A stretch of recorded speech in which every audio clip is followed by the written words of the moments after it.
Bonjour, heureux de vous retrouver pour ce nouveau numéro de La Vie durable, aujourd'hui consacré aux AMAP, les associations pour le maintien d'une agriculture paysanne. Pour répondre à toutes nos questions sur cette forme de distribution et de production de produits agricoles, autour de la table, nous avons Eric John, qui est trésorier de Terre de Liens, une association régionale. Il va nous expliquer un petit peu les buts et les moyens de cette structure. Et Grégory Delassus, qui est un des producteurs en AMAP de la région Nord-Pas-de-Calais, petite particularité, producteur de viande.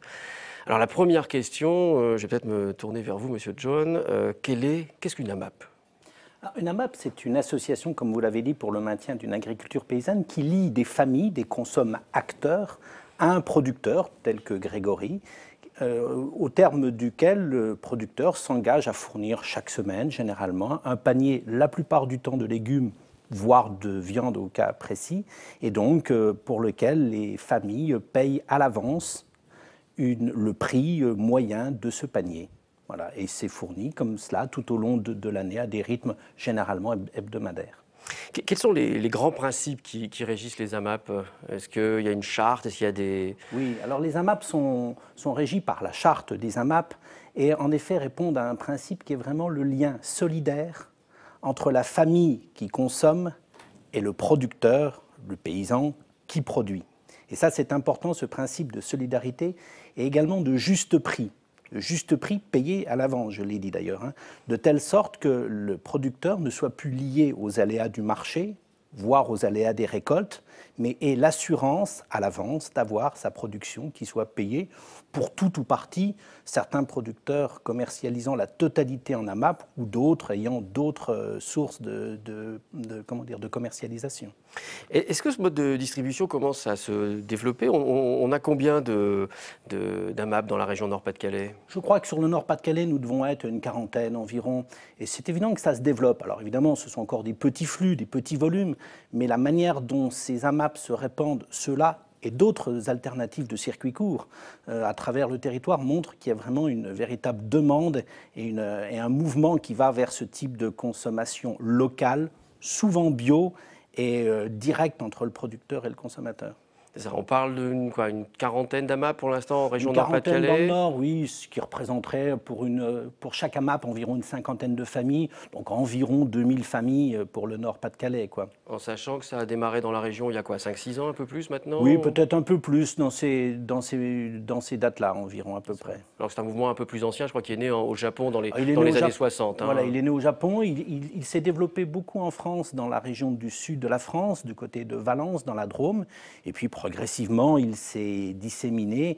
Dans le Nord-Pas-de-Calais, ce n'est pas forcément la région où il y en a le plus, parce que les terres sont difficiles, ça sera un autre sujet sur lequel on va revenir, je pense. Les terres sont parfois difficiles à acquérir pour des personnes qui veulent s'installer en maraîchage. Pour autant, oui, c'est un mouvement qui se diffuse très largement, même dans des régions, et j'allais dire surtout dans des régions fortement urbanisées. Alors la plupart des AMAP, on le verra, sont essentiellement en production maraîchère, des légumes, voire des fruits. Mais vous, Grégory, vous êtes à la tête d'une des rares AMAP de viande.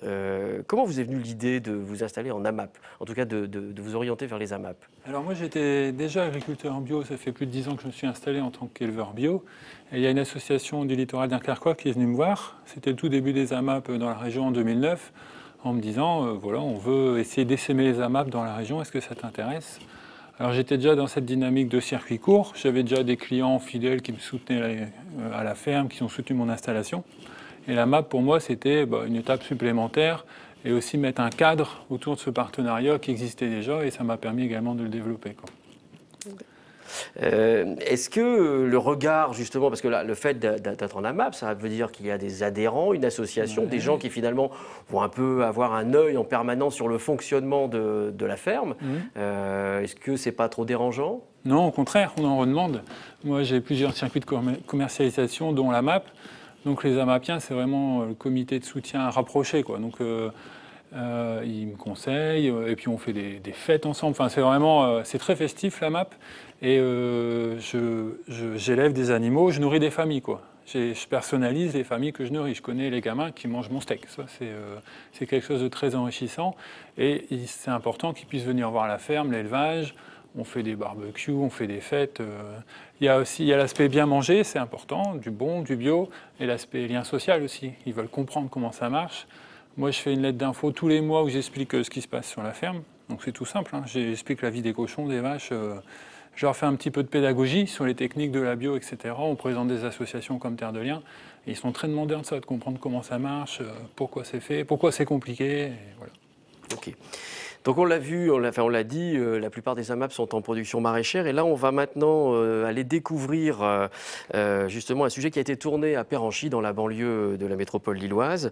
Et là, on va rencontrer Isabelle et Patrick Ruan, deux maraîchers qui ont fait le choix de partir en AMAP et ils vont nous raconter leur parcours.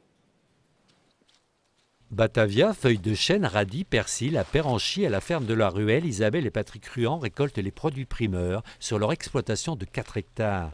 Installés depuis 1997 sur la ferme familiale, ils ont commencé à écouler leur production dans la filière des supermarchés avec traitement obligatoire. Il leur fallait une qualité irréprochable, indemne de tout puceron, d'un certain grammage. Et pour justement arriver à ces résultats, il fallait absolument passer par ces produits chimiques, autrement on n'y arrivait pas. Lassés des pressions de la grande distribution, les deux maraîchers décident en 2003 de reprendre leur liberté et de passer à la vente directe. Mais le chiffre d'affaires a du mal à progresser.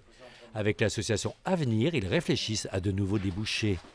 Donc nous, on a eu la chance de rencontrer un groupe de consommateurs qui était de la région de l'Homme Lambersart-Lille, et qui étaient en recherche de consommer autrement. Donc pour eux, consommer autrement, c'était la question qu'ils nous ont posée, c'était est-ce qu'il est possible de cultiver sans produits chimiques, sans engrais chimiques, sans pesticides.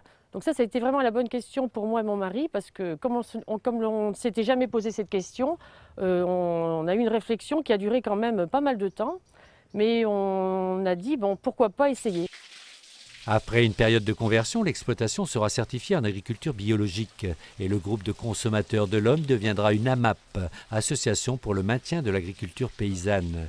Ils seront une 50aine à adhérer et à s'engager à acheter les légumes de la ferme. Et certains participeront même au montage des serres. Alors l'AMAP, c'est un rapport intéressant parce que ça rapproche les gens des villes des gens des champs. Donc c'est vraiment se reconnecter aux vraies valeurs. C'est une rencontre, voilà, c'est une rencontre et ça nous a construit aussi bien du côté des gens des villes et nous des gens des champs. On n'est plus tout seul dans nos champs, on est vraiment soutenus.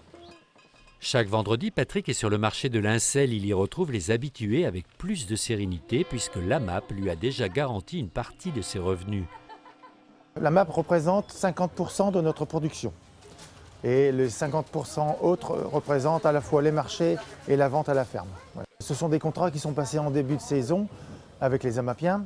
Et pour nous, c'est une garantie que les 50% que l'on va produire, on est sûr de les vendre.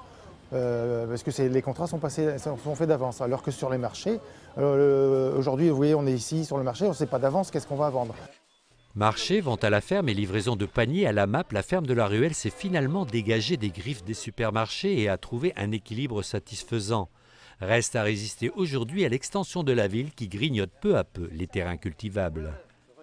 Alors justement, Eric John, comme on vient de le voir dans le reportage, une des inquiétudes pour les producteurs en AMAP et les autres, on le verra aussi, c'est l'évolution du foncier agricole, c'est-à-dire des terres agricoles qui sont rognées pour un certain nombre de sujets. Et ça, c'est justement une des préoccupations de l'association Terre de Liens. Est-ce que vous pouvez nous présenter un peu plus cette association ? Oui, alors Terre de Liens est un mouvement qui a aujourd'hui 10 ans, qui existe partout sur le territoire en France, et qui est des associations de citoyens qui, pour mener leurs actions, se sont dotés d'outils financiers de l'économie sociale et solidaire. Notre objectif, c'est de faciliter l'accès au foncier agricole, principalement pour des primo-accédants, des gens qui veulent s'installer. Et donc, pour ce faire, soit on peut collecter de l'épargne afin d'acheter les terres qui vont permettre de s'installer pour la personne qui le souhaite, ou à travers une fondation de récolter des legs et des dons, notamment en nature, notamment de fermes, qui permettent là aussi à des gens de s'installer. J'allais dire des jeunes, ce sont souvent des jeunes, mais pas que. Il peut, à tout âge, évidemment, on peut soit aller vers la conversion au bio grâce à cette structure, ou alors, la plupart du temps, s'installer. Et pour la moitié d'entre eux, c'est du maraîchage bien dont il s'agit. Très bien. On a parfois l'impression effectivement que l'agriculture paysanne bio est un peu considérée comme quelque chose d'un petit peu sympathique, folklorique, mais on ne voit pas toujours la dimension économique. Vous, Grégory, aujourd'hui, la production, la transformation, la distribution de la viande de la ferme du Beau-Pays, c'est combien d'emplois? 5 emplois sur la ferme, donc avec, il y a 3 emplois sur la partie boucherie, transformation, un vendeur, et puis j'ai de l'aide aussi sur la partie élevage. Donc c'est sympathique mais économique aussi. Il y a un vrai enjeu économique. D'ailleurs, à propos, on parlait tout à l'heure de solidarité avec les Amapiens, mais vous vous appuyez sur d'autres dimensions de la solidarité également. Donc j'ai également une boucherie dans les Halles de Oisem, à Lille. Et je lance un nouveau projet là, de financement participatif, parce que je veux affiner mes viandes de bœuf Highland. Et donc il y aura un financement participatif de l'armoire de maturation en fait. Donc les gens vont prendre une petite part de cette armoire de maturation. Et en contrepartie, ce seront les premiers à avoir de la côte d'Highland affinée. Et puis ils pourront signer leur armoire, on va faire une fête à la ferme, tout ça. Il y a toute cette dimension aussi sociale. Alors on le voit, il y a presque un côté militant finalement pour les Amapiens, je crois que c'est important, mais tout le monde n'a pas ce côté militant et pourtant on est peut-être de plus en plus nombreux à vouloir manger des produits sains, des produits de proximité de la région. Est-ce qu'il y a d'autres moyens que les AMAP pour justement trouver ces produits ? Oui, elle se développe. J'ai lu qu'une boutique allait s'installer, je crois, à Vambrechy. Il y a par ailleurs, toujours pour ceux qui le souhaitent, des cabas bio. Il y a la vente à la ferme en direct. Donc on voit bien qu'en même temps que s'installent et que se développent les AMAP, tout un mouvement de fond vers ce qu'on appelle les circuits courts et des relations de proximité entre les producteurs et les consommateurs. Oui. Et alors, si on veut trouver une AMAP, je crois qu'il y a le site régional Interamap 5962 qui permet d'avoir la liste. Et s'il n'y en a pas à côté de chez soi, est-ce qu'on peut en créer une? Comment on fait? Eh bien, on en crée une. J'en ai moi-même co-créé une à Marc-en-Barœul, où on crée une association comme toute association en préfecture. Et là, on part à la recherche du producteur, si on ne le connaît pas déjà. C'est parfois la chose la plus longue, la quête la plus longue à mener, trouver un producteur. Mais voilà, c'est beaucoup de rencontres, de recherches. Et donc, avec pour support cette association toute simple, la structure est légère, ensuite on se rencontre avec un producteur et chaque membre de l'association, chaque famille va contracter avec le producteur. Donc on peut créer des associations et ils sont créés chaque année, 2, 3 dans la région. Voilà, donc on le voit, un mouvement qui est en plein développement et puis on l'a vu, on peut trouver de la viande, on peut trouver des légumes, je crois qu'on peut aussi trouver des fruits, on peut trouver des herbes et puis parfois par le jeu, en se basant sur les réseaux des AMAP, on met en place d'autres relations avec d'autres producteurs pour trouver un peu tout ce qu'on veut. Donc c'est un secteur en plein développement. Voilà, merci beaucoup et à la fois prochaine, dans un mois, pour un nouveau La Vie durable. Merci, au revoir.